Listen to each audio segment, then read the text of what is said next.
ମୋ ମୋ ମୋ ନାଁ ମୋ ନାଁ ମୋ ନାଁ ବିଷ୍ଣୁଚନ୍ଦ୍ର ଦାସ। ମୋ ଘର ବଟେଶ୍ୱର। ମୁଁ ବାତ୍ୟା ଦିନଠୁ ଚାଳ ଘରେ ରହୁଛି, ଜବ୍ କାର୍ଡ କାମ କରୁଛି, ମୋର କଟିଯାଇଛି। ସେ ଚାଳ ଘର ତାର ଅଛି, ବାତ୍ୟା ଦିନଠାରୁ ସେ ଚାଳ ଘରେ ରହୁଛି। ସେ ତାର ଜବ୍ କାର୍ଡ଼ ଥିଲା, ଜବ୍ କାର୍ଡ଼ ତାର କଟିଯାଇଛି 2020ରେ। ସେ କାମ କରୁଥିଲା, 2023ରେ ତାର କଟିଯାଇଛି। ଏବେ ସେ ସରକାର କିଛି ପାଉନାହିଁ। ଚାଳ ଘରେ ବାତ୍ୟା ହେଲା ଦିନଠାରୁ ସେ ଚାଳ ଘରେ ରହିଛି। नमस्कार सर। नमस्कार सर।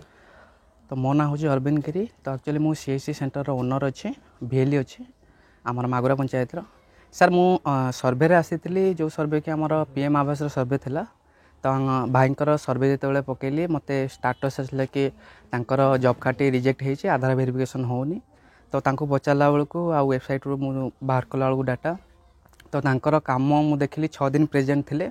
जॉब कार्ड रे काम लगी कार्ड लगी 6 दिन गोटे रास्ता कंक्रीट रास्ता टी से इनवॉल्व थिले।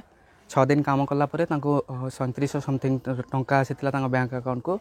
कार्ड एक्टिव थिला 2020 रे।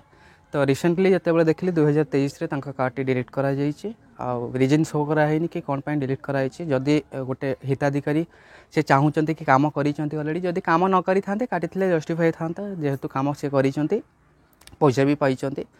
तो आम जानापी चाहूँ कि ये बस कार्ड टी कौन पाई कटागला जदि भी कटागला एवं जो पीएम आवास आसी सर्वे आसी तो से सर्वे तो सी केमी हिताधिकारी चाल घरे रोचती जमीक कहले बात्या वर्ष चाल घरे रोचती।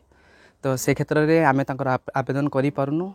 तो ये आपण को आम दरखास्त करुचु कि तो कार्ड की एक्टिव करा जाऊ। मु पुणी आउ थे आसबि घर को सर्वे करने आ इंदिरा आवास जो आम स्कीम अच्छी आप पीएम आवास से निहाती भाव में सी तार सुविधा पाई पारती। जेहेतु फिजिकली हैंडिकैप आप जानीपे तो हैंडिकैप सर्टिफिकेट भी अच्छे 40% एबव हैंडिकैप अच्छी। तो से क्षेत्र में सरकार आर्थिक सहायता जी मिलूँ निहाती भाव में सी उपकृत हे फैमिली उपकृत हे। ता सहित आम भी सब प्रूफ रखीचु आ डॉक्यूमेंट सब आम ब्लॉक लेवल निहाती भाव में प्रोड्यूस करूँ। ता सहित सीपीग्राम आप्लिकेशन मुझे आप्लिकेशन टी पकाऊँगी आवेदन पकाऊँगी।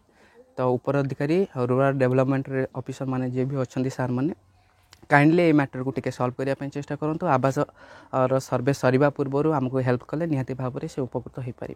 बहुत बहुत धन्यवाद।